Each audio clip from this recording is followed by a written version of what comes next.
Hotep à tous, bienvenue sur la chaîne des panafricanistes par essence, par conviction et par excellence. Celle des citoyens kémites, par nécessité et obligation de combat. Nous sommes une chaîne qui n'est guidée que par nos ancêtres et rien que par les ancêtres qui appartiennent à l'égrégore du monde noir. Par conséquent, nous ne croyons en aucun Dieu venu de l'étranger. Toutefois, cette vidéo n'est aucunement destinée à inciter à la haine ou à la violence, car nous menons un combat qui est d'abord et avant tout spirituel, intellectuel et démocratique. Ensuite, il est politique, géopolitique et géostratégique, contre l'impérialisme, le colonialisme, le néocolonialisme et l'endocolonial, qui sont tous qualifiés de crimes contre l'humanité.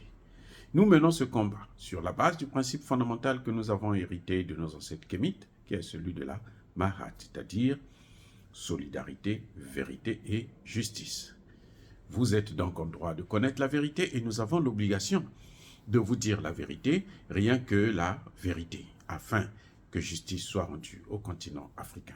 Et ça, c'est notre modeste contribution dans cette noble lutte en faveur de la souveraineté, la dignité, la solidarité et l'unité africaine. C'est exactement ça que nous appelons le panafricanisme.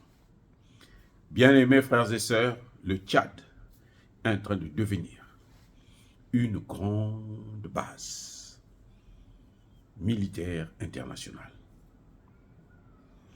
Ce que l'OTAN et les Nations Unies n'ont pas pu faire au Niger, ils sont en train de tenter de le réaliser au Tchad. Ah oui, vous vous souvenez que le secrétaire général de l'ONU est venu lui-même au niveau du Niger pour dire que le Niger va abriter la première base internationale au monde. Donc toutes les armées du monde doivent venir s'installer là. Comme ils ont fait avec Djibouti. Maintenant là, ça allait être vraiment, même les Nations Unies, il y aurait même les casques bleus et tout, parce que puisque c'est international. Donc tous les pays du monde devraient venir avoir des contingents là-bas au Niger. Parce qu'il y a l'espace. Il y a l'espace. Oui, c'est 2 fois plus grand que la France. Donc ils ont besoin de ça. Et ce qu'ils ont raté là, au Niger, grâce au général Tchani, qui a stoppé ce projet, eh bien, ils sont en train de vouloir le faire, vous savez où? Au Tchad, avec Idriss Déby, Kaka Déby, Itno. Et c'est pour ça que vous avez vu que la France s'est précipitée à réconcilier Succès Masra et Kaka Déby. Parce que c'est un gros projet qu'ils ont constaté que si il n'y a pas unanimité entre la classe, les hommes politiques, eh bien, le projet va avoir du mal à passer.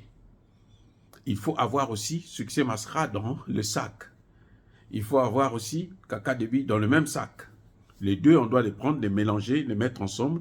Comme ça, on peut les cuire sans problème. Voilà ce qui se passe actuellement au Tchad.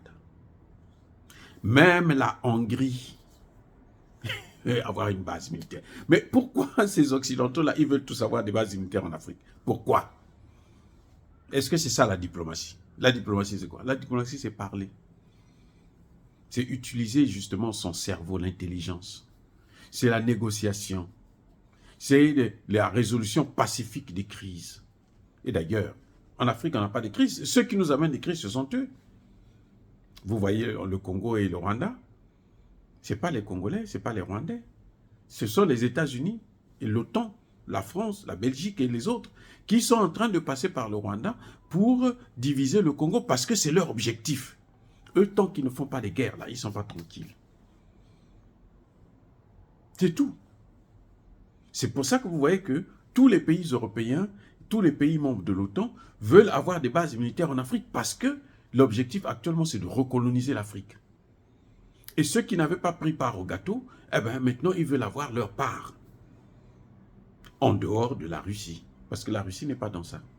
La Russie est justement pour la protection, pour la multipolarité, l'indépendance de ces pays.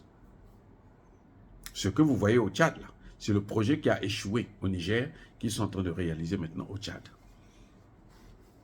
Avec la complicité de Kaka Déby et de Succès Masra. Mais la seule chose qu'ils n'ont pas encore compris, c'est qu'ils n'ont pas compté sur la population. C'est une population passive et pacifique.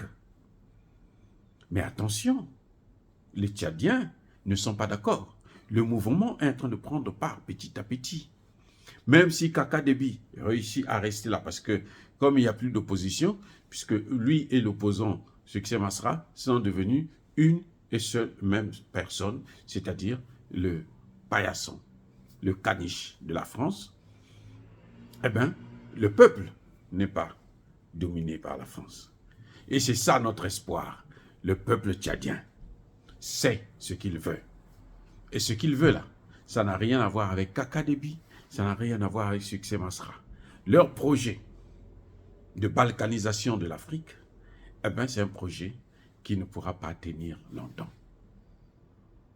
Voilà, bien-aimés frères et sœurs, dire cela, c'est inciter à la haine ou à la violence. Non. Yaba colère ve yamaleme. On est seulement en train de vous avertir. Voilà ce qui est en train de se passer au Tchad.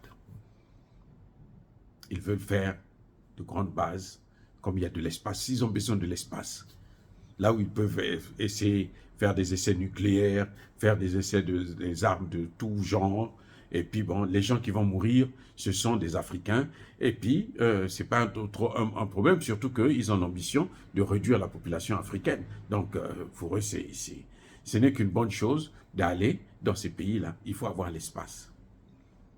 Vous savez, Ebola n'a pas été créé aux États-Unis dans un laboratoire américain. Ça a été créé en Afrique, au Congo démocratique. Ebola, là, que vous avez vu, qui a fait des massacres. Mais par la grâce de Dieu, on a pu stopper ça. Aujourd'hui, au moment où nous parlons, la Russie et la Chine sont en train de demander au Conseil de sécurité de l'ONU de faire des investigations sur les laboratoires biochimiques où ils fabriquent des armes à destruction massive. Ce qui était en Ukraine, ils ont transporté ça en Afrique. Victoria Nuland, sous-secrétaire d'État américaine, a été interrogée par Marco Rubio, sénateur américain. Elle était obligée de passer à table. Elle a dit la vérité, que non, oui, nous avions des laboratoires. Nous craignons seulement que la Russie puisse prendre ça. Et c'est pour ça qu'on a pris ça, on a envoyé en Afrique. Parmi les pays africains, il y a le Cameroun.